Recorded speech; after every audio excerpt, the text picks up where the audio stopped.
കാശ്മീരിലെ എല്ലാ ശ്മശാനങ്ങളിലും പാകിസ്ഥാൻ തീവ്രവാദികൾ ഒളിഞ്ഞിരിപ്പുണ്ട്. ഹിസ്ബുൾ കമാൻഡറുടെ പരസ്യമായ കുറ്റസമ്മതം പുറത്തുവരികയാണ്.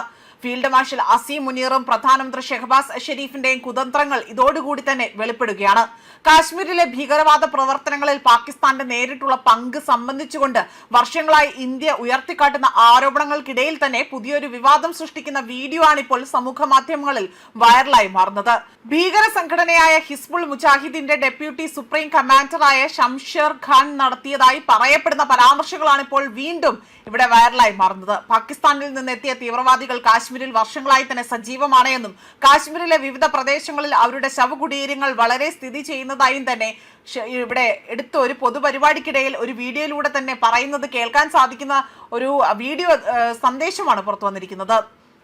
ലോലാബ് മുതൽ തന്നെ കത്വ വരെയുള്ള പ്രദേശങ്ങളിൽ പാകിസ്ഥാനിൽ നിന്നെത്തിയ പോരാളികളുടെ സാന്നിധ്യം ഉണ്ടായിരുന്നുവെന്ന തരത്തിലുള്ള അദ്ദേഹത്തിന്റെ പരാമർശങ്ങൾ വലിയ രാഷ്ട്രീയ ചർച്ചകൾക്കാണ് വഴിവെച്ചിരിക്കുന്നത്.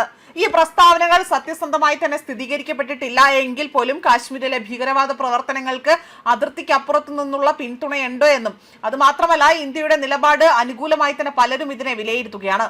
വർഷങ്ങളായി അന്താരാഷ്ട്ര വേദികളിൽ ഇന്ത്യ ഉന്നയിച്ചിരുന്ന പ്രധാന ആരോപണങ്ങളിൽ ഒന്നായിരുന്നു പാകിസ്ഥാനിൽ ഇത്തരത്തിൽ ആസ്ഥാനമാക്കിയ സംഘടനകൾ കാശ്മീരിൽ ഭീകര പ്രവർത്തനങ്ങൾക്ക് പിന്തുണ നൽകുന്നു എന്നത്. പാക് അധീന കാശ്മീരിലെ മുസാഫറാബാദിൽ നടന്ന ഒരു പരിപാടിക്കിടയിൽ തന്നെ ഈ പരാമർശങ്ങൾ നടത്തിയെന്നതാണ് റിപ്പോർട്ടുകൾ സൂചിപ്പിക്കുന്നത്. അതേസമയം പാക് അധീന കാശ്മീരിൽ ഭരണകൂടത്തിനെതിരെയും സുരക്ഷാ സംവിധാനങ്ങളെയും വിമർശിച്ചും പ്രതിഷേധങ്ങൾ ശക്തമാകുന്ന സാഹചര്യത്തിലാണ് ഈ വീഡിയോ പുറത്തു വന്നിരിക്കുന്നത്. ഹിസ്ബുൾ മുജാഹിദിൻ 1989 മുതൽ കാശ്മീരിൽ സജീവമായ ഒരു തീവ്രവാദ സംഘടനയാണ്. ഇന്ത്യയും നിരവധി രാജ്യങ്ങളും കണക്കാക്കുന്നത് ഇന്ത്യ, അമേരിക്ക, യൂറോപ്യൻ യൂണിയൻ എന്നിവ ഉൾപ്പെടെ തന്നെ വിവിധ രാജ്യങ്ങളും സംഘടനകളും ഹിസ്ബുൾ മുജാഹിദിനെ നിരോധിത ഭീകര സംഘടനയായി തന്നെ പ്രഖ്യാപിച്ചിട്ടുണ്ട്. ഇപ്പോൾ പുറത്തു വരുന്ന ഈ വീഡിയോയും അതിലെ പരാമർശങ്ങളും വീണ്ടും ഒരു പ്രധാന ചോദ്യത്തിലേക്കാണ് വിരൽ ചൂണ്ടുന്നത്. കാശ്മീരിലെ ഭീകരതയുടെ വേരുകൾ യഥാർത്ഥത്തിൽ എവിടെയാണ്? അതിർത്തിക്കപ്പുറത്തെ പിന്തുണയെക്കുറിച്ചുള്ള ഇന്ത്യയുടെ ആരോപണങ്ങൾക്കുള്ള പുതിയ തെളിവായിട്ടാണോ ഈ പ്രസ്താവന കണക്കാക്കേണ്ടത്? അതോ ഒരു രാഷ്ട്രീയ പ്രസ്താവന മാത്രമാണോ? എന്ത് തന്നെ ആയാൽ പോലും ഈ വീഡിയോ ഇതിനോടകം തന്നെ ഇന്ത്യയും പാകിസ്ഥാനും തമ്മിലുള്ള സുരക്ഷാ നയതന്ത്ര ചർച്ചകളിൽ പുതിയ വിവാദങ്ങൾക്ക് വഴിവെച്ചിരിക്കുകയാണ്. കാശ്മീരിലെ ഭീകരവാദത്തെക്കുറിച്ചുള്ള അന്താരാഷ്ട്ര ചർച്ചകളിൽ ഈ വിഷയത്തിന് ഇനി കൂടുതൽ പ്രാധാന്യം ലഭിക്കുമെന്നതാണ് മറ്റൊരു വസ്തുത. ജൂലൈ 8-ന് പാക് അധീന കാശ്മീരിലെ മുസാഫറാബാദിൽ നടന്ന ജമാഅത്തെ ഇസ്ലാമി പരിപാടിയിൽ സംസാരിക്കുമ്പോഴാണ് ഷംഷേർ വീഡിയോയിൽ ഇക്കാര്യം പറയുന്നത്. ഇതിനിടയിലാണ് ഇയാൾ പാകിസ്ഥാനും കാശ്മീരിനും തമ്മിലുള്ള ബന്ധത്തെക്കുറിച്ച് ഊന്നി പറയുന്നതും. കാശ്മീരിന് പാകിസ്ഥാനുമായി ബന്ധമുണ്ടെന്നും ആർക്കും അത് തകർക്കാൻ കഴിയില്ല എന്നതാണ് പറയുന്നത്.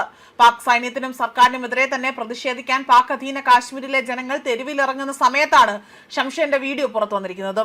ജോയിന്റ് അവാമി ആക്ഷൻ കമ്മിറ്റിയാണ് പ്രതിഷേധകർക്ക് നേതൃത്വം നൽകുന്നത്. അതുമാത്രമല്ല ഇവരാകട്ടെ JAC-യെ ലക്ഷ്യമിട്ടുകൊണ്ട് ഷംഷേർ ഖാൻ രംഗത്തെത്തുകയും JAC-കളാകട്ടെ പാകിസ്ഥാനെ ഒറ്റുകൊടുക്കുകയും ഇന്ത്യയുടെ താല്പര്യങ്ങൾക്കായി തന്നെ പ്രവർത്തിക്കുകയും ചെയ്യുമെന്ന ആരോപണവും ഇവിടെ ഉന്നയിക്കുന്നുണ്ട്. കാശ്മീരിൽ ഭീകരവാദത്തിന്റെ ഒരു നീണ്ട ചരിത്രവും ഇവിടെ എടുത്തു പറയുകയാണ് ചെയ്യുന്നത്. 1989 രൂപീകൃതമായ ഈ സംഘം ഇന്ത്യയിൽ നിരവധി ഭീകരാക്രമണങ്ങളിൽ ഉൾപ്പെട്ടതാണ്. കാശ്മീരിനെ ഇന്ത്യയിൽ നിന്ന് വേർപെടുത്തിക്കൊണ്ട് പാകിസ്ഥാനിൽ ലയിപ്പിക്കുക എന്നതാണ് തങ്ങളുടെ ലക്ഷ്യമെന്നതാണ് ഇവർ അവകാശപ്പെടുന്നതും. ന്യൂസ് ഡെസ്ക് കർമ്മ ന്യൂസ്.